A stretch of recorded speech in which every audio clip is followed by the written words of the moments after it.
Bismillahirrahmanirrahim. Assalamualaikum warahmatullahi wabarakatuh.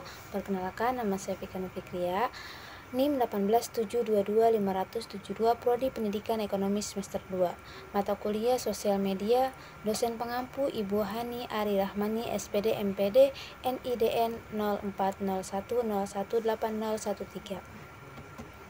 Baik, saya akan menjelaskan tentang materi UTS.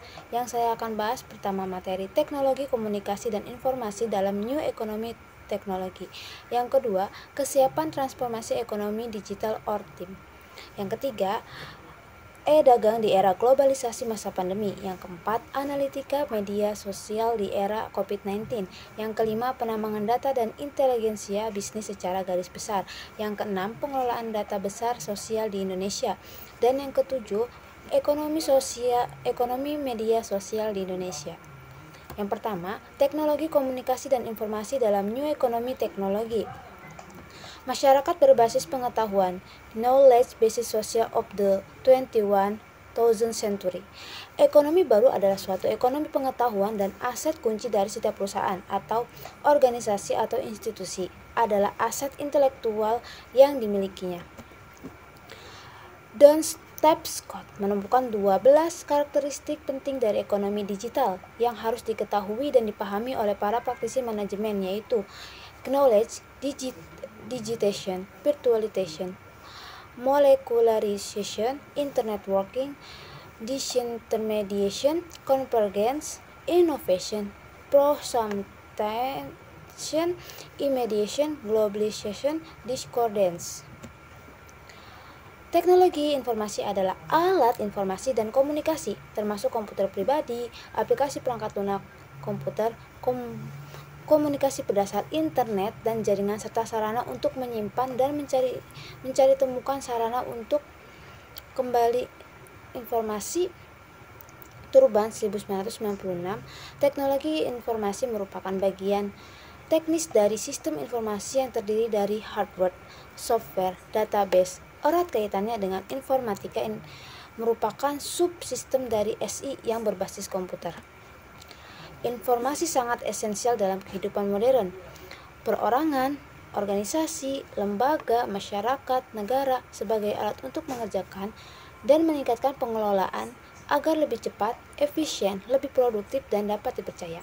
Ketersediaan informasi dalam dunia modern merubah cara berpikir dan kinerja hidup. Informasi dipandang sebagai energi dan alat memberdayakan manusia modern. Kedua, kesiapan transformasi ekonomi digital.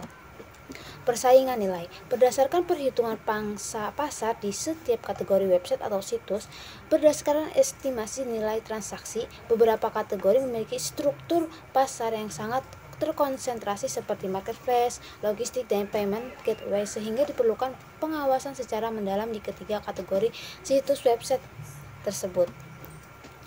Kesiapan transformasi ekonomi digital. Yang pertama, penggunaan teknologi digital sebagai penghubung antara wilayah, terutama wilayah 3T, terdepan, terluar, dan tertinggal.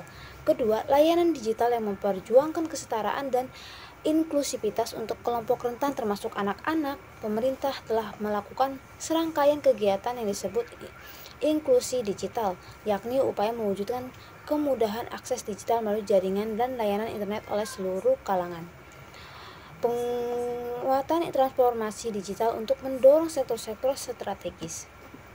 Penggunaan sistem pembayaran digital untuk mendukung integrasi ekonomi keuangan nasional serta menjamin interlink antara teknologi keuangan dengan sistem perbankan. Sehubung dengan isu arus data lintas batas negara, pemerintah menjadi momentum untuk segera menyelesaikan pembahasan RUU Perlindungan Data Pribadi di tanah air. Adanya regulasi yang komprehensif dalam mengatur sistem perlindungan data di Indonesia merupakan elemen penting untuk memastikan adanya kepercayaan dalam arus data lintas batas negara. 3. E-dagang di era globalisasi pandemi. Ada jenis-jenis e-commerce. Pertama, business to business e-commerce. Yang kedua, consumer to consumer e-commerce, business to government e-commerce. Keempat, business to consumer e-commerce. Yang kelima, consumer to business. Yang keenam, online to offline e-commerce. Pandemi COVID-19 yang menyebar hampir di seluruh negara di dunia berdampak terhadap pertumbuhan ekonomi, bahkan sektor bisnis mengalami penurunan drastis, khususnya transaksi manual. Namun bisnis e-commerce diperkirakan mengalami peningkatan selama pandemi. Bisnis e-commerce selama pandemi mengalami peningkatan yang signifikan di dunia. E-commerce di Indonesia meningkat 5-10 kali lipat dengan penambahan pelanggan baru mencapai 51% selama pandemi. Namun terjadi perlambatan dalam proses pengiriman barang akibat pembatasan transportasi selama lockdown. Peningkatan e-commerce selama pandemi berpotensi mempengaruhi peningkatan e-commerce ke depan, termasuk setelah pandemi berakhir. Keempat, analitika media sosial di era COVID-19. Pembatasan sosial dan kebijakan beraktivitas dari rumah akibat pandemi COVID-19 telah menyebabkan perubahan pola komunitas masyarakat menjadi lebih banyak secara virtual atau daring. Dalam situasi tersebut, media sosial kemudian berperan sebagai fasilitator sarana komunikasi bagi masyarakat. Aktivitas kemudian menjadi lebih beragam karena aktivitas yang sebelumnya biasanya dilakukan luring, kemudian berpindah menjadi daring. Beberapa aktivitas seperti berinteraksi sosial, jual beli, mengikuti tren sosial, membaca berita, menonton video, dan streaming, serta aktivitas bekerja dan pembelajaran merupakan hal yang biasa dilakukan di media sosial pada masa pandemi. Beragam interaksi tersebut dilakukan dalam berbagai macam aplikasi media sosial. Penggunaan dan pemilihan aplikasi media sosial tentu saja disesuaikan dengan kebutuhan dan manfaat yang ingin diperoleh oleh masyarakat. Kelima, penambangan data dan inteligensi bisnis secara garis besar. Penambangan data adalah teknis berbantuan komputer yang digunakan dalam analitik untuk memproses dan mengeksplorasi set data besar. Adapun metode penambangan data yaitu tracking patterns atau sequencing, 2 classification, 3 association, keempat outlier detection, 5 clustering, dan yang keenam regression. Penambangan data itu ada keuntungan dan kerugian. Keuntungan penambangan data yaitu pemasaran atau retail, perbankan atau kredit, penegakan hukum, dan penelitian. Adapun kerugian dari penambangan data yaitu masalah privasi, keamanan, penyalahgunaan informasi atau informasi yang tidak akurat. Inteligensi bisnis. Inteligensi bisnis atau data mining adalah sekumpulan teknik dan alat untuk mentransformasi dari data mentah menjadi informasi yang berguna dan bermakna untuk tujuan analisis bisnis. Adapun fungsi inteligensia bisnis adalah sebagai sistem pendukung keputusan yang dimana sistem dan aplikasi ini mengubah data menjadi bentuk pengetahuan dan tujuan yang menyajikan berbagai informasi yang disesuaikan dengan kebutuhan setiap penggunanya. Ketiga, keuntungan dari inteligensia adalah membuat keputusan berbasis fakta dan meningkatkan penjualan, mengurangi pemborosan dan mengidentifikasi peluang. Adapun kerugian dari inteligensia yaitu harga yang relatif mahal dan kurang aman. Yang keenam, pengelolaan data besar sosial di Indonesia.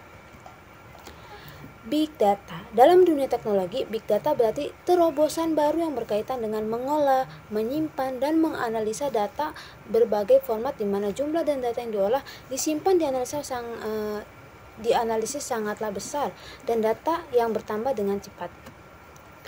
Hingga kini pemanfaatan Big Data Indonesia dalam bidang pembangunan masih kurang maksimal, dikarenakan kurangnya para ilmuwan yang sanggup mengadopsi kecanggihan teknologi ini sehingga pemanfaatannya di bidang ini terhambat. Walau begitu, ada banyak instansi pemerintah yang sudah memanfaatkan kecanggihan teknologi yang satu ini. Dengan Big Data Indonesia, pekerjaan yang semakin cepat, selesai data yang beragam dan dalam jumlah besar, serta perubahan data yang cepat pun bisa diproses dengan cepat pula. Ketujuh, ekonomi media sosial di Indonesia. Media sosial sebagai salah satu hasil dari perkembangan teknologi, informasi, dan komunikasi telah membantu manusia dalam setiap aspek kehidupan, baik secara personal maupun komunal. Pada mulanya media sosial pertama-tama digunakan untuk berkomunikasi antara pribadi untuk kepentingan militer. Seiring perkembangan zaman, kebutuhan manusia berkembang hingga akhir media sosial dilihat sebagai sebuah sarana komunikasi yang berfungsi bagi banyak pihak, tidak hanya bagi anggota militer. Bahkan fungsinya kini sudah berlipat ganda. Selain sebagai media komunikasi mutakhir, juga merupakan sumber informasi yang up to date dan kaya. Kini, media sosial telah membantu banyak dalam berbagai bidang kehidupan seperti dalam ekonomi dan perdagangan, promosi kebudayaan, akademis, atau pendidikan hingga masuk ke dalam ranah keagamaan. Berbagai jenis aplikasi seperti Facebook, Instagram, YouTube, WhatsApp, Telegram, dan Twitter merupakan aplikasi-aplikasi media sosial yang tengah digandrungi oleh kaum muda.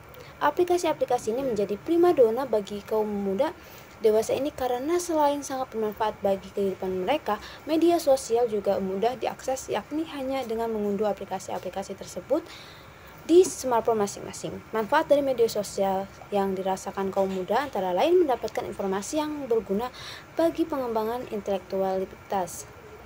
Kesimpulan, yaitu sosial media adalah sebuah media untuk bersosialisasi satu sama lain dan dilakukan secara online, yang memungkinkan manusia untuk saling berinteraksi tanpa dibatasi ruang dan waktu. Media sosial dapat membantu dunia pemerintahan, pendidikan, pengusaha, pengajar, bahkan pelajar, dan lainnya pada era digital seperti sekarang ini.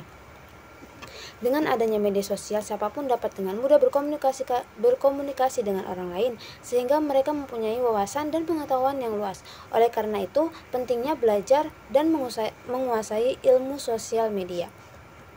Sekian presentasi UTS dari saya, kurang lebihnya saya mohon maaf. Billahi taufiq wal hidayah. Wassalamualaikum warahmatullahi wabarakatuh.